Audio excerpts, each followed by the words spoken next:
তারা আমরা আগামী দিনে একটি ব্যালট বাক্স নিয়ে জাতির সামনে আমরা এক মঞ্চে হাজির হব।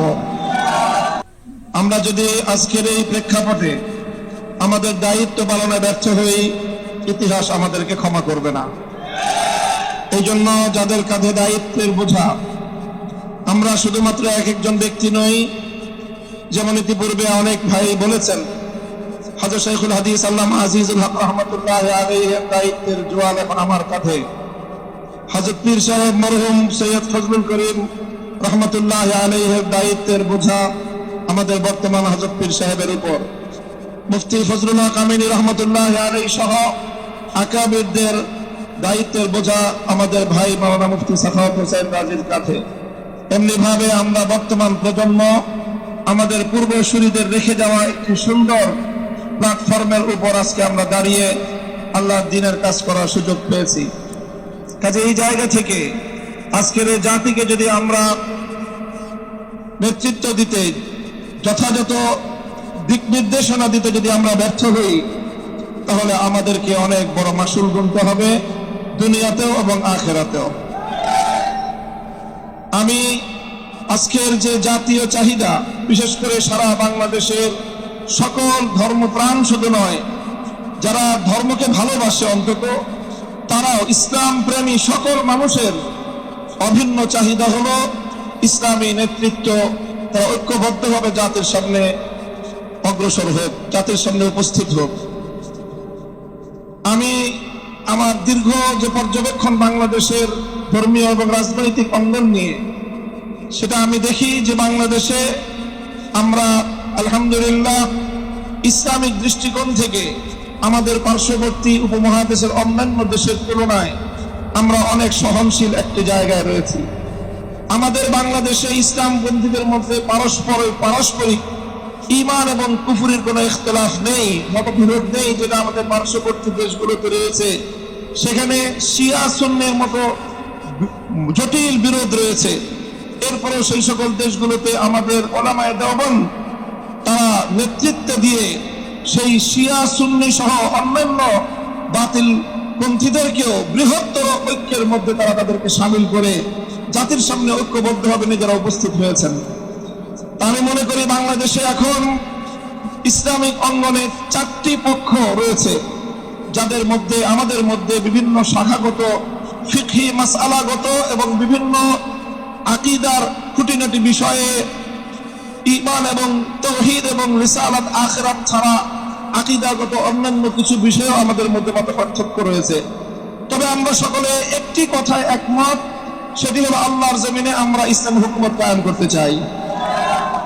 এই এক কথার ভিত্তিতে এটাই হোক আমাদের আগামী দিনের রাজনৈতিক ঐক্যের বুনিয়াদ। যারা যারা আল্লাহর জমিনে কোরআনী শাসন কায়েম করতে চায়, তারা আমরা আগামী দিনে একটি ব্যালট বাক্স নিয়ে জাতির সামনে আমরা এক মঞ্চে হাজির হব। আমি মনে করি বাংলাদেশে অনেকগুলো ইসলামিক মহল থাকলেও বাংলাদেশে ধর্মীয় এবং ইসলামী সেক্টরের কিয়াদত উলামায়ে দেওবন্দের হাতে। এদের মধ্যে কোনো ধরনের দ্বিমত অথবা কোনো সংশয়ের কোনো অবকাশ নেই।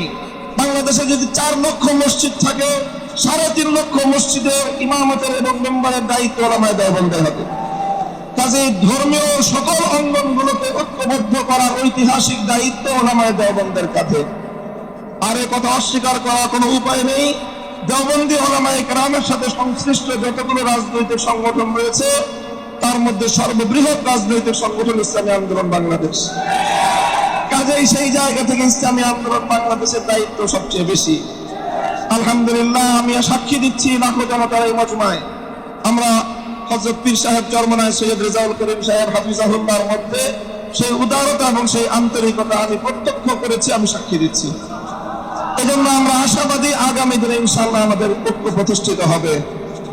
এই জন্য আমাদের যেই কথা আমরা একমত, সেটা হলো আগে আমাদের উলামায়ে দেওবন্দের নেতৃত্বে যে সকল রাজনৈতিক সংগঠনগুলো পরিচালিত হচ্ছে, আমরা আমাদের মধ্যে আমাদের ঐক্যকে আরো সংহত এবং মজবুত করব। ইতিমধ্যে আমির হেফাজত আল্লামা শাহ মুহিবুল্লাহ বাবু নগরী হাফিজাহুল্লাহর পক্ষ থেকেও আমাদেরকে সকল সংগঠনকে দাওয়াত দেওয়া হয়েছে। কাজে ইনশাআল্লাহ আমরা আশা করছি যে অদূর ভবিষ্যতে অনতিবিলম্বে আমাদের ঘরানার সবগুলো রাজনৈতিক সংগঠন আমরা সীসাডালা প্রাচীরের মধ্যে ঐক্যবদ্ধ হব। এরপরে বাংলাদেশে অপর 3টি ইসলামী ধারাকেও রাজনীতির ক্ষেত্রে আল্লাহর জমিনে ইসলামী হুকুমত কায়েম করার জন্য তাদেরকেও আমরা তাদের কাছে দাওয়াত নিয়ে যাব ইনশাআল্লাহ। সেটা হলো, একদিকে বাংলাদেশে আরেকটি অঙ্গন রয়েছে আহলে হাদিস সম্প্রদায় হিসাবে বিশাল একটা সম্প্রদায় বাংলাদেশে রয়েছে। আমার যতদূর জানা তারাও এই বিষয়ে বর্তমানে অতীতের যে কোনো সময়ের তুলনায় উদার দৃষ্টিভঙ্গি লালন করছেন। ডক্টর আসাদুল্লাহ গালিব এবং মৌলানা আব্দুর রাজ্জাক বিন ইউসুফের নেতৃত্বে আহলে হাদিস ভাইয়েরা তারা রাজনৈতিক অঙ্গনে ওলামায়ে উম্মতের সাথে ওলামায়ে দেওবন্দের সাথে ঐক্য করার জন্য তারা প্রস্তুত রয়েছেন। আমাদের আরেকটি অঙ্গন রয়েছে যাদেরকে আমরা সুন্নি বলে জেনে থাকি, সেই সুন্নি ভাইয়েরাও আমি আশা করি এবং আমার কাছে যতটুকু ধারণা তারাও ঐক্যের জন্য প্রস্তুত রয়েছেন। তৃতীয় যে আরেকটি গ্রুপ রয়েছে জামায়াতে ইসলামী বাংলাদেশ, যারা দীর্ঘদিন ধরে রাজনৈতিক অঙ্গনে আল্লাহর জমিনে আল্লাহর আইন বাস্তবায়ন করার স্লোগান নিয়ে যারা কাজ করছেন, তাদেরকেও আমরা উদাত্ত আহ্বান জানাবো এবং তাদের কাছে আমরা দাওয়াত নিয়ে যাব। এইভাবে ওলামায়ে দেওবন্দ যদি ঐক্যবদ্ধ হয়ে আহলে হাদিস, সুন্নি, জামায়াতে ইসলামী সহ ঐক্যবদ্ধ হতে পারে, বাংলাদেশের উম্মতের ওলামায়ে কেরামের কাছে জিজ্ঞাসা করা ছাড়া কোন রাজনৈতিক সিদ্ধান্ত গ্রহণ করা যাবে না। বাংলাদেশ ইনশাআল্লাহ আল্লাহর নিজাম অনুযায়ী চলবে, কোরআনী শাসন বাস্তবায়ন হবে ইনশাআল্লাহ। সেই দিন আমরা দেখতে পাবো আমাদের হায়াতে, আমাদের জীবদ্দশায় দেখতে পাবো। আমি আশা করি আগামী নির্বাচন হবে আমাদের জন্য সেই ধরনের বৃহত্তর একটি ঐক্য জাতিকে উপহার দেওয়ার মোক্ষম সময়। আমি আপনাদের সকলের কাছে দোয়া চাই যে এভাবে যেন আমরা আমাদের ভূমিকাগুলো পালন করে যেতে পারি।